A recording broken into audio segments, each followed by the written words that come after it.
The two best words in basketball are upon us once again. We have ourselves a Game 7. And not only do we have a Game 7, it's coming in the NBA Finals. The biggest possible stage, the biggest possible game. That's going to be must watch, especially with how close this series has been. It'll be interesting to see what adjustments OKC makes and how Indiana goes into this next game after what a game they just had, in which they thoroughly dismantled the OKC Thunder. Let's break it down. First of all, I'll just kind of start out with the lead guard for Tyrse Haliburton because his performance didn't set the world on fire, but he looked a lot more comfortable than he did in Game 5, and with that, I think that was huge for allowing the Pacers to get into a groove. Because Howley came into this game and he was dealing with a lingering injury. And with that, in Game 5, you could really see how that was affecting his play. He looked super uncomfortable. Stephen A. Smith had a quote that was really crazy, saying something along the lines of, "I'm glad he got injured," or "It's a good thing he got injured," which of course spread like wildfire on social media. But the point of that quote was that if Tyrese wasn't injured, that kind of play would be unacceptable because he was either forcing shots or he just wasn't taking them, and he ended up having 0 field goals made in Game 5. And for your lead guard, that's something you can't have and win. But Tyrese, he looked a lot more comfortable in Game 6, and he didn't go off for a 30-piece or anything like that. But watching this game, he was stepping into threes. He looked just a lot more comfortable, a little bit more aggressive taking shots. He had a no-look diamond to Pascal at one point. Tyrese Haliburton just looked more like Tyrese Haliburton in this game. You couldn't really tell that injury, how much it was hurting him as much in this game. And so with that was huge for allowing the Pacers to be able to get into a groove. They didn't have to question, when do we put McConnell in? When does having Tyrese out here become a detriment to the team like it almost was in the fourth in Game 5? They didn't have to worry about that. And that was huge for Indiana to set the tone. But speaking of McConnell, though, what a game it was for him. 12 points, 9 rebounds, and 6 assists. Still a little bit of everything there. He also had 4 steals. And those 4 steals cemented this series for him as an all-time great defensive performance, at least in that department.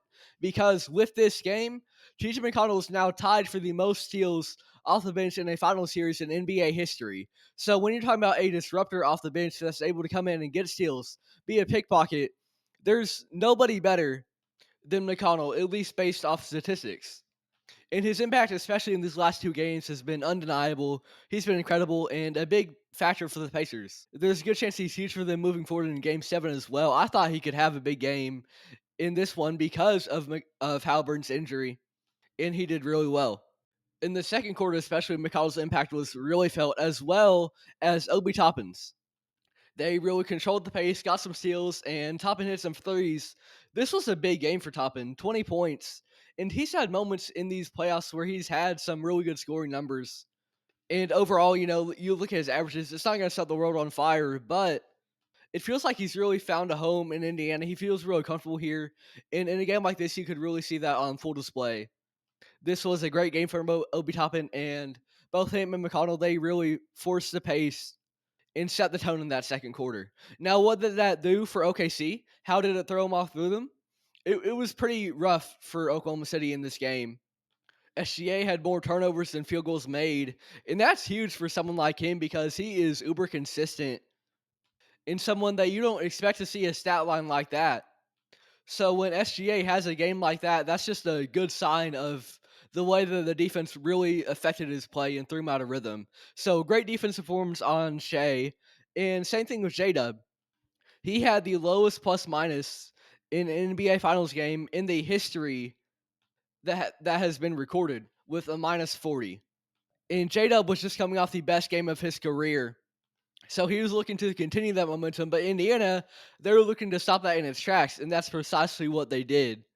And another thing that really hurt the Thunder was also the performances of Chet. He didn't play too well either. For talking about individuals, that whole big three really struggled. But the way that they played also didn't really help them because they took a lot of threes, but they didn't make a lot of them. And it reminded me a lot of Minnesota in their series against OKC, in which Minnesota, no matter the circumstance, if it was a close game, they were taking threes. And if it was a game that might have felt out of reach, they were taking threes to try to get back in. But regardless, they kept digging themselves a bigger hole because they just couldn't hit those shots. And the same thing kind of happened with the OKC Thunder tonight. It felt like they just could not make a three, and that has happened a few times in these playoffs. But it felt like their offense was in the groove and that they had figured out Indiana's defense. But Indiana, this game, they really smothered OKC and made them uncomfortable.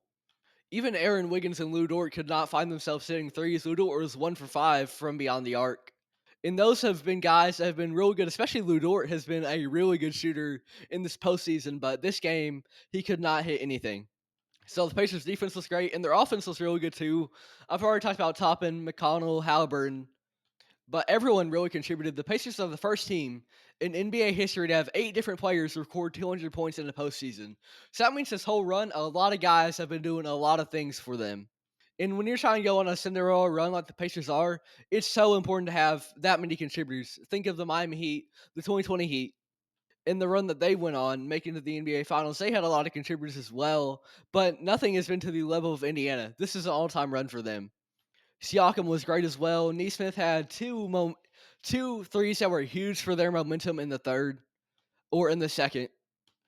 And honestly, this offensive game for them wasn't incredible, but their defense was so good, and you had enough guys contributing on offense that it felt like it was a really good game offensively because they were always in control of this one. And so now we go into game 7. That's going to be huge. Of course it is. It's game 7 of the NBA Finals. That's the biggest game possible. But I'm going to be really interested to see what adjustments OKC makes because it felt like Indiana had them figured out in this one. They made the Thunder look really, really comfortable. And even at moments where early on, the Indiana Pacers, they didn't have a good field goal percentage, they still found themselves in the lead because of their defense. And then you pair that with eventually people finding their rhythm on offense. Great game for the Pacers. OKC, they're going to have to respond. And that's going to make game 7 a must watch the same way that this whole series has been won. And lastly, how about James Johnson? All-time NBA Finals stat line. He played 2 minutes, got 1 injection, and he got 2 ovations from the Pacers crowd. One as he was entering, one as he was leaving. What a game it was for James Johnson, the enforcer of the Pacers. But overall, what a game it was for Indiana. They needed this one, of course, backs against the wall. And this team always seems to do well. They always seem to rise to the challenge. It was no different in this one, but it felt different, right? This was the biggest pressure that they've ever faced. You win or you go home and you lose the finals. And they absolutely won. The final margin of victory doesn't even really tell the tale of how dominant this game was for them. They were leading by 30 at one point. Overall, great game from Indiana in a time where they needed it most. A lot of guys showed up for them. They eventually found the groove on offense, especially in that second quarter, going on a huge run. But it was that defense for them that really set the tone and made the Thunder uncomfortable. And now we get to watch a Game 7 in the NBA Finals for the first time since 2016. It's been a great series so far, and it might just get even better in this final game. Winner go home on both sides. Winner takes all.